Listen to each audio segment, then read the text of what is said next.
Welcome back to the channel. I hope you're having a great day.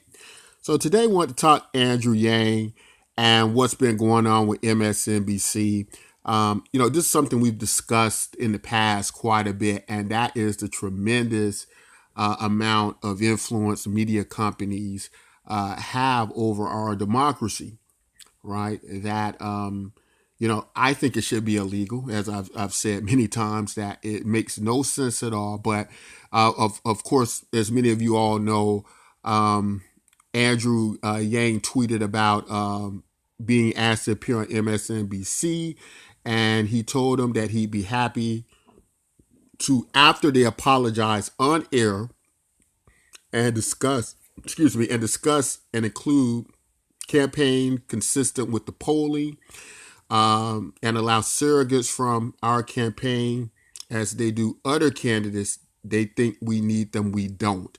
And Andrew's right. It's time to really tell the truth about how these media companies have been just, this travesty of what they've done with our elections. All right. It just doesn't make any sense. He goes on in some of his tweets to talk about all of the times that, although his polling data has been much higher than the candidates, their favorite candidates they choose to represent, uh, that they've not shown that Yang's been polling much higher than many of these candidates. They have an agenda and they want to win. That they've, on purpose called him by the wrong names, anything to throw people off. And, it is time that, I think it should go as far as just being illegal for these media companies to even be involved on the level of our politics like there are, that they be made to give everybody the same amount of time, that they have to put out everybody's data when they show it on their broadcast, that they be held to this level or not be allowed to talk about politics at all. I think it has to go to that point, and I do think it's going to have to start, maybe with the American people even boycotting these media groups and really taking the power away from them to be able to do that. But it's been ridiculous. Of course, we've been complaining about this for a long time. And it really does seem like, thank goodness for the internet, right? There was a time when, you know, there was no internet. People couldn't go online and protest. They couldn't gather. They couldn't unite. And these media companies just pretty much controlled everybody's minds, right? And it's now that we have the internet and we are at least able to come together and spread the truth about what's going on without being controlled by these major networks, right? And I'm glad that Andrew's hold is really taking it to him and saying, look, when you guys apologize on there about how you've purposely not shown my data, you've unfairly pushed the candidates you want to win ahead, gave them more speaking time, gave them more exposés and interviews. Then we could talk about coming on your show, right? For right now, we're going to talk about what you're really doing, what the media has really been doing. And, we have to call this out, and we are. The Yang Gang is calling this out. And it might have to get to a level of just outright boycotting. Now, Andrew says in his tweets that he's not calling for a boycott, but I think that's very presidential of him to say that. But I think it is at that level now that we have to boycott these people. That we have to take it upon ourselves and really, let them know that if you're not going to do this fairly, we cannot depend on you guys to be able to, broadcast to the American people. It's just ridiculous. They shouldn't be considered a credible news sources. And of course, many of us know the story with them, but I think we should just stop the whole charade along with them and just let them know that enough is enough. So I want to also move into Andrew on the Jimmy Kimmel show. And Jimmy Kimmel, being part of these big networks, I'm still kind of getting this feeling of agenda, of not wanting Andrew Yang to win, and some of these interviews, I think that kind of comes across like that. But I thought it was also kind of interesting with the Jimmy Kimmel show that, and I wonder about this, like a lot of these people who have these shows like Jimmy Kimmel and many of the other major hosts for these networks. I wonder, do they learn about their candidates before they or the guests before they come on? Come on like presidential guests.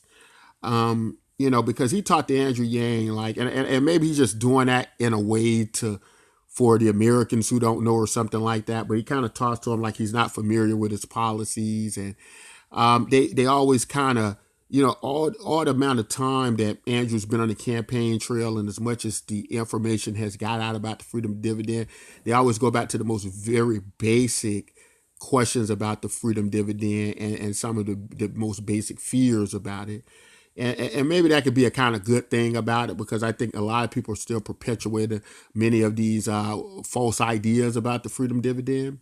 But I felt it was interesting that Jimmy Kimmel, he kind of makes this joke about video games, and he tries to make it like, American people would just, all of them would play video games and live off $1,000 per month. That seems like what he was trying to, go with. But Andrew let out a very true statistic about America in comparison to the rest of the world. Now, what never gets mentioned is that Americans are the hardest working people in the world, and everybody knows that, right? I've if you don't know that, you need to get outside of America and go to other places in the world. I know that I've been in several conversations with Europeans, and they have told me about how their work life is in Europe, and how it's different in comparison to Americans, right?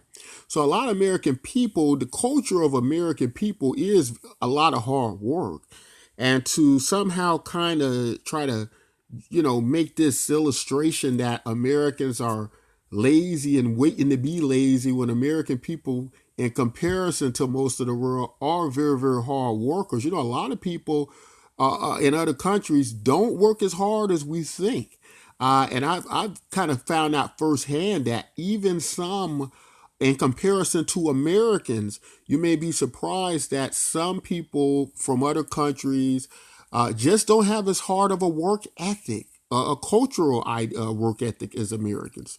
So, the way that they always try to frame the freedom dividend, going to lazy Americans who will not work, is just a myth, right? It's preposterous. The reality is, just like the stats Andrew was bringing up, that the people who aren't going to work are probably going to more likely be stay-at-home moms or and teenagers, right? Stay-at-home moms probably at those very important times when children are they're rearing the kids, right? Kids are growing up, and then teenagers right around the college years, right? These are the people who probably won't work as much, but then they're in these very important areas of their life where they don't really need to work as much, right, in those particular times. So, I just think a lot of data about the freedom dividend is false. And I think we need to stop, putting out that false information. Let's try to put out real information, and not just information what we think is true, right? Because Americans are hardworking people. And most people are probably going to work. $1,000 is not going to be enough for most people to live off. And they're going to, in some cases, Andrew's right. He said he believes some will work harder, right? I think $1,000 will give people opportunities where they are able to work harder. and get jobs they couldn't get before, right? $1,000 would be able to prepare a lot of people to go into the workforce, put them in a situation to go into the workforce that they didn't have before, right?